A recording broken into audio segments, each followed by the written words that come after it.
stadion.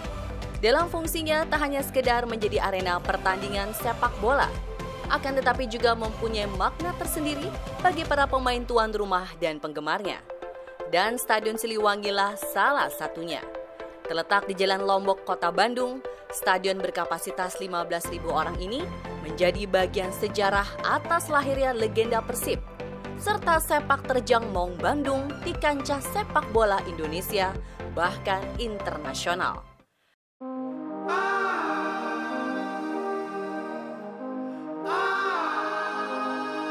Sebelumnya, stadion ini bernama Lapangan Sparta, berfungsi sebagai tempat berlatih dan bermain tim sepak bola militer Hindia Belanda di Bandung yang merupakan tim pindahan dari Batavia sekitar tahun 1916. Selain itu, lapangan ini juga terkadang dipakai oleh para serdadu Belanda untuk latihan baris berbaris. Seiring waktu berlalu, setelah Indonesia merdeka, tepatnya pada tahun 1954, Pangdam Siliwangi pertama, yaitu Panglima Tentara Teritorium 3 Kolonel Infanteri AEK Wilarang, memprakarsai kawasan Lapangan Sparta ini dibangun sebuah stadion besar berkapasitas sekitar 28.000 penonton. Tujuannya diperuntukkan untuk pembinaan jasmani anggota Kodam 3 Siliwangi dan gelaran kegiatan olahraga sepak bola, khususnya Persib Bandung. Kemudian dalam jangka waktu 2 tahun, pembangunan yang juga bertujuan untuk memperingati peristiwa Bandung Lautan Api pada 24 Maret 1946 silam. Akhirnya stadion ini resmi dibuka, tepat pada 24 Maret 1956 dan diresmikan oleh Panglima Kawilarang.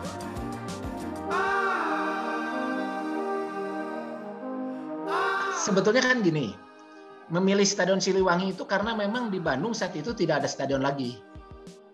Ada stadion itu adalah Stadion Persib. Stadion Persib yang letaknya di Ahmad Yani, yang sekarang juga ada Mes Persib.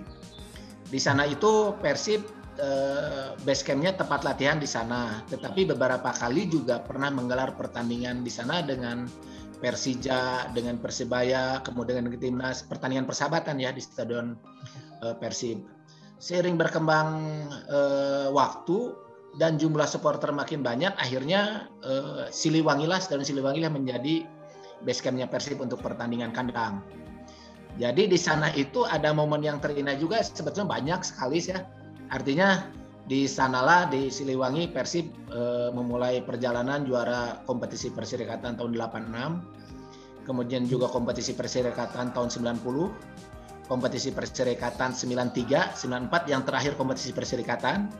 Kemudian juara Liga 1 tahun 94-95.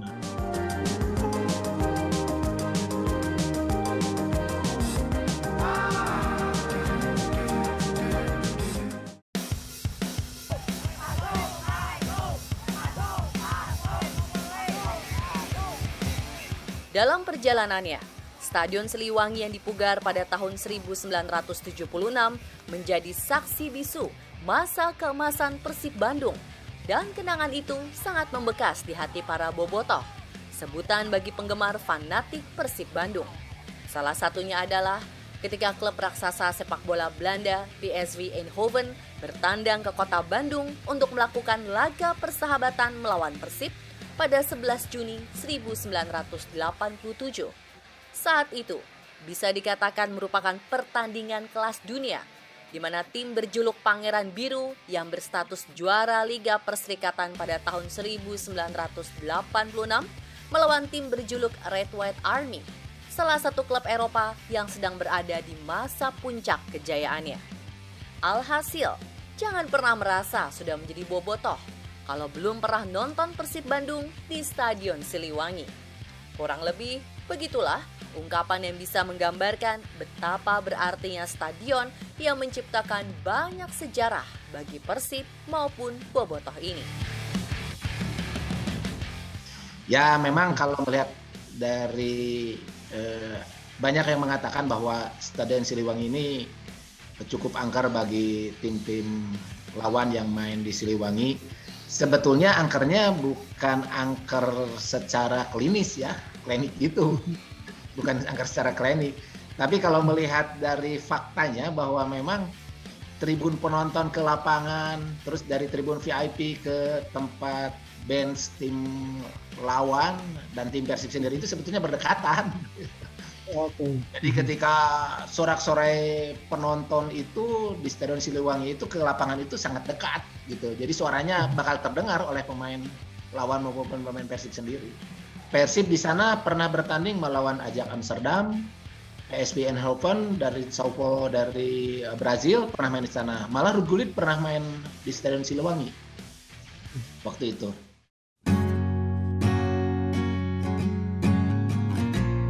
Ibarat roda yang terus berputar, masa kejayaan pun berganti. Meski begitu, tempat ini kadung melekat dan memiliki makna tersendiri bagi penggemar sang maung. Sejak kemunculan Stadion Sijalak Harupat di Soreang, Kabupaten Bandung, dan Stadion Gelora Bandung Lautan Api di Gede Bage, Kota Bandung, yang kualitasnya memenuhi standar internasional, keberadaan Stadion Siliwangi yang dahulu menjadi kebanggaan, kini semakin surut dibanggakan. Bahkan dinilai tak memenuhi standar PSSI untuk menggelar laga kompetisi sepak bola Indonesia. Dan bisa dikatakan hanya untuk tempat latihan saja. Waktu terus bergulir dan Stadion Siliwangi kini seperti tak memiliki nyawa. Cat hijau kental dengan identitas bangunan tentara serta gambar kisah perjuangan rakyat Bandung di pintu utama stadion masih mendominasi, ditambah tulisan Stadion Siliwangi berwarna kuning yang jelas masih terpampang. Papan skor berkepala macan pun masih berdiri tegap. Hanya saja kondisi ruangan dan beberapa fasilitas lainnya kurang terawat. Hingga keangkeran dari stadion ini pun semakin terasa. Masalah klinis gitu ya, gaib-gaib gitu. Ya itu mah sebetulnya ada aja ya, semua juga bukan hanya Siliwangi, mungkin di yang lain-lain juga ada seperti itu. Tapi sebetulnya itu karena bukan stadionnya sih, kebiasaan dari klub-klub sebetulnya. Kan klub-klub itu dulu orang tua pengurus-pengurus yang lama-lama ketika era perserikatan ya masih mempercayai masalah klinis seperti itu gitu ya.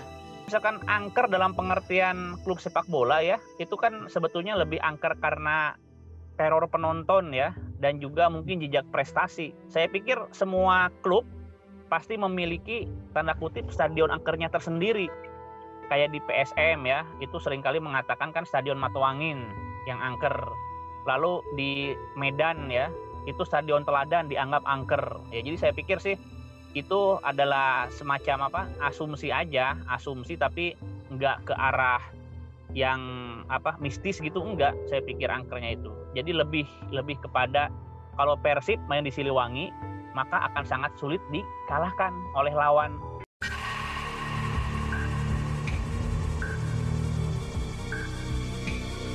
Tak hanya terlihat lesu, nyatanya tak sedikit pula catatan misteri yang terjadi di stadion ini. Penampakan beberapa makhluk astral pun kerap terlihat, baik di area dalam stadion maupun di luar kawasan stadion. Hal ini bisa dimungkinkan karena keberadaan stadion yang dulunya bernama Lapangan Sparta ini memang sudah berdiri sejak zaman Belanda, bahkan menjadi saksi peristiwa Bandung Lautan Api pada tahun 1946. Oleh sebab itu, beberapa pegiat kisah mistis pun kerap kali menjajal keberaniannya menelusuri keberadaan makhluk tak kasat mata di Stadion Siliwangi. Terlebih, dengan adanya pengakuan pemain masa depan Persib Beckham Putra, semakin menambah yakin bahwa penunggu markas lama Sang Maung memang ada.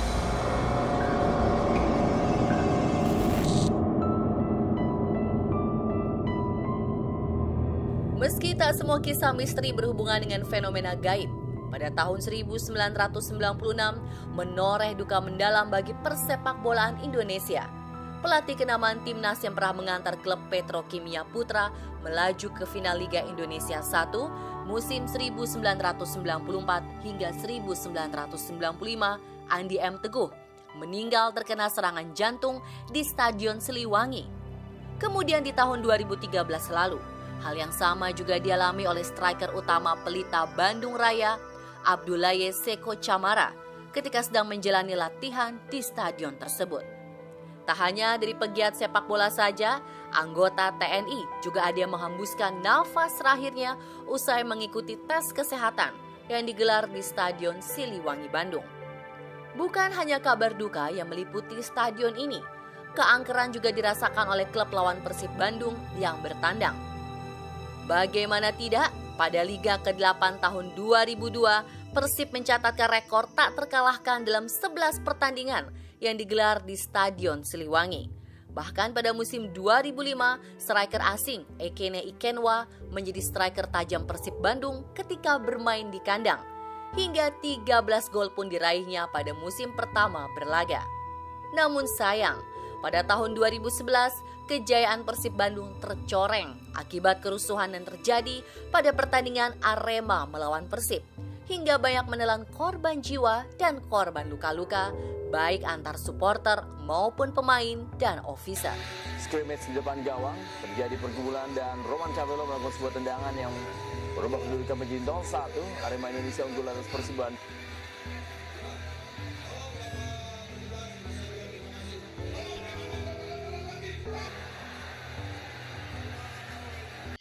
Tapi ya seperti saya katakan tadi, sebetulnya itu hanya penilaian orang bahwa di situ itu angkernya secara hal yang lain gaib gitu ya, padahal sebetulnya tidak seperti itu. Nah, dari sana setelah ada kasus-kasus seperti itu, karena dianggap juga Stadion Siliwangi ini wilayahnya di tengah kota, yang selalu kalau ada ricuh itu berakses kepada fasilitas umum. Ketika jalur yang pulang Bobotoh, ya akhirnya polisi waktu itu juga mengambil kebijakan keputusan mulai 2013 kalau nggak salah itu untuk tidak bisa lagi menggunakan Stadion Siliwangi. Sebelumnya kita masih bisa main di Jalak Harupat, bisa main di Stadion Siliwangi, artinya melihat calon lawannya, karena ini berkaitan juga dengan jumlah penonton. Stadion Siliwangi itu kan betul-betul di pusat kota, ya. Makanya satu hal yang menarik dulu, kalau Persib kalah dan terjadi kerusuhan, itu paling bahaya kalau main di Siliwangi. Karena Siliwangi itu di pusat kota dan arah pulang supporter itu menyebar sampai berapa titik ya? Ada 5 titik mungkin, yang ke arah Dago, yang ke arah alun-alun, yang ke arah Bandung Timur, sama ke arah Padalarang. Nah, jadi mencekam itu. Kalau misalkan supporternya ngamuk gara-gara Persib kalah, ya itu lebih mencekam kalau Persib lagi main di Siliwangi. Kalau di Siliwangi ada kerusuhan dan juga melibatkan supporter, itu nggak sampai ada korban jiwa, nggak ada sampai meninggal gitu. Jadi beberapa kali kerusuhan yang terjadi di Siliwangi itu bukan kerusuhan yang bukan kerusuhan sampai ricuh 2 supporter gitu, enggak. Itu ricuhnya itu mungkin di antara mereka sendiri dan biasanya lebih cepat diurai ya. Karena kan kalau rusuh di Siliwangi itu bisa cepat dibuang ke jalan biasanya gitu.